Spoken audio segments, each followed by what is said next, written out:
On retrouve tout d'abord Philippe Val. Bonjour Philippe. Bonjour Dimitri, bonjour à tous. Vous nous proposez, Philippe, ce matin une visite de la ferme des animaux. Oui, rapidement, parce que je ne voudrais pas gâcher le plaisir de ceux qui n'ont pas encore lu le récit que George Orwell a qualifié par dérision de conte de fées. Alors les animaux d'une ferme se révoltent contre les hommes et décident de s'organiser. À la première assemblée générale, réunie par un vieux cochon réputé pour sa sagesse, il y a un incident. Les rats sortent de leur trou pour l'écouter. Aussitôt, les chiens et la chatte de la ferme se jettent sur eux. L'assemblée vote alors pour savoir si les rats doivent être traités comme des ennemis de classe ou des amis. La majorité vote pour les considérer comme des camarades, malgré les protestations des chiens et de la chatte, lesquels votent contre. C'est la première faille dans l'élan révolutionnaire. Et de chapitre en chapitre, le crime, la corruption et les trahisons conduiront les animaux à la catastrophe, chacun ne défendant que les intérêts de son espèce. Les cochons se gavent du lait des vaches et provoquent une famine chez les poules en exportant les grains à l'étranger.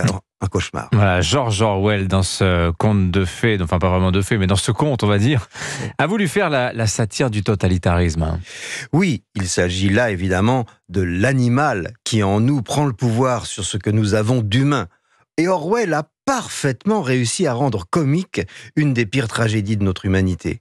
Mais les écrivains doivent rester modestes. Malgré le succès de leurs fables, le succès mondial pour ce qui concerne la ferme des animaux, l'humanité ne tire aucun profit de la morale qui se dégage de leurs œuvres. Il suffit, pour s'en convaincre, d'observer notre vie politique depuis quelques mois et singulièrement depuis la dissolution de l'Assemblée nationale.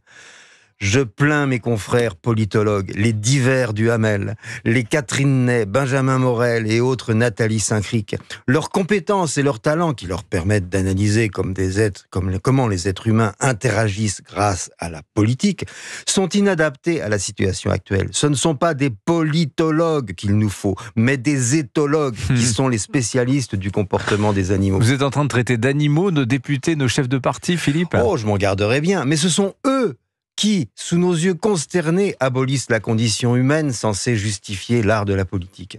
Le débat consiste à s'opposer, certes, mais sur la base d'une reconnaissance d'intérêt commun à notre humanité commune. Or, tout se passe comme si les cochons de LFI voulaient piller à leur profit les carottes des ânes du PS et les dindes du centre, voler le grain des coqs du Rassemblement national qui eux-mêmes convoitent les glands des cochons d'extrême gauche. Dans l'indifférence totale de l'intérêt général, chaque espèce se bat pour elle-même et à l'intérieur de chaque espèce, le mâle dominant exclut ses rivaux. On l'a vu quand la gauche a tout fait pour éliminer Bernard Cazeneuve et la droite pour éliminer Xavier Bertrand. Bon, il faut convenir qu'il y a des ressemblances de comportement.